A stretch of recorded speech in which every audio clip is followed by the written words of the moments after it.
আসসালামু আলাইকুম আরহামতুল্লাহি ওবারাকাতুহ। বিসমিল্লাহির রহমানির রহিম। মাদ্রাসায় পড়া হয়নি, তবে কোচিং করতাম মাদ্রাসার এক শিক্ষকের কাছে। ওনার কোচিংয়ে স্কুল কলেজের অনেক ছাত্রছাত্রী পড়াশোনা করত। পাশাপাশি দূরের অনেক মাদ্রাসা থেকে বহু ছাত্রছাত্রীরা কোচিং করত। বিধায় ইসলাম সম্পর্কে মাদ্রাসা ছাত্রদের উনি যেই যেই বিষয়গুলি আলোচনা করতেন তা আমারও কান খাড়া করে শুনতাম। আমরাও কান খাড়া করে শুনতাম। তো একদিন ওনার কিছু কথা মনে ধরেছিল। তিনি খুবই গুরুত্বপূর্ণ কিছু উপদেশ দিচ্ছিলেন মাদ্রাসার ছাত্রদের, যে যখন তুমি পবিত্র এই দিনের স্বাদ ও মিষ্টতা অনুভব করতে শিখবে, নিজের উপর অর্পিত দিনের দায়িত্বে গুরুত্ব বুঝতে পারবে, তখনই এই দিনের দিকে অন্যকে আহ্বান করা তোমার কর্তব্য। তুমি মনে রাখবে, দিন বোঝার আগে এরাই তোমার সঙ্গী ছিল। তো দিনের মিষ্টিতার দিকে অন্যকে আহ্বান করো। তুমি যে উৎকৃষ্ট জীবন লাভ করেছো সে সম্পর্কে তাকেও অবগত করো।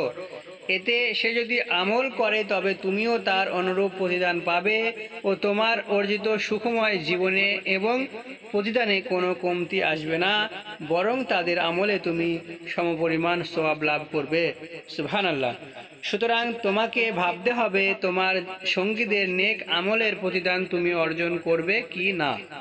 কোরআনে আল্লাহ বলেছেন যে, আর তার চেয়ে কার কথা উত্তম যে আল্লাহর দিকে আহ্বান জানায় এবং সৎ কাজ করে আর বলে, অবশ্যই আমি মুসলিমদের অন্তর্ভুক্ত।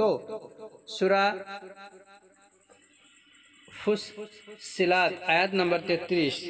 তিনি মুচকি হেসে আরো বলেন, আমার উপর লিখিত বিষয়গুলো যদি তুমি কোনো পরিকল্পনা নিয়ম না মেনে করো তাহলে কিছুতেই তা সম্পূর্ণ করতে পারবে না। তা কিন্তু মাথায় রেখো, তোমার স্বপ্ন বাস্তবায়নে তোমাকে অবশ্যই সুদৃঢ় পরিকল্পনা করতে হবে। উদাহরণত, কারো মসজিদের জন্য কিছু সময়, চিন্তার জন্য কিছু সময়, ধর্মীয় বই অধ্যয়নের জন্য কিছু সময়, সাধারণ কিতাবাদির জন্য কিছু সময়, দেশ বিদেশের খবর নেওয়ার জন্য কিছু সময়, আত্মীয়দের সঙ্গে সম্পর্ক স্থাপনের কিছু সময়, খেলাধুলার জন্য কিছু সময়, বৈধ বিনোদনের জন্য কিছু সময় তোমাকে নির্ধারণ করতে হবে। এক্ষেত্রে তোমাকে লক্ষ্য স্থির করে তোমাকে অগ্রসর হতে হবে। আবার আগামী কয়েক ঘন্টা তোমার কাজ কি, বুধবার তুমি কি করবে, জুলাই মাস এবং আগামী বছর তোমার পরিকল্পনা কি, তোমার ভবিষ্যৎ জীবনের মূল লক্ষ্য কি, সেটাও তোমার স্থির করতে হবে। মনে রাখবে, তোমার মালিকানাধীন সবচেয়ে মূল্যবান বস্তু হলো সময়। সুতরাং সময়কে তুমি হেলায় অপচয় করতে পারো না। আর তোমার মূল সম্পদ হলো তোমার জীবন। অচিরেই একটু একটু করে তোমার এই মূল্যবান জীবনও ফুরিয়ে আসবে। এই জন্য সতর্ক হও এবং জীবনকে গড়ো। মহান আল্লাহ আমাদের সঠিক বোঝার তৌফিক দান করুন। আমিন সুম্মা আমিন।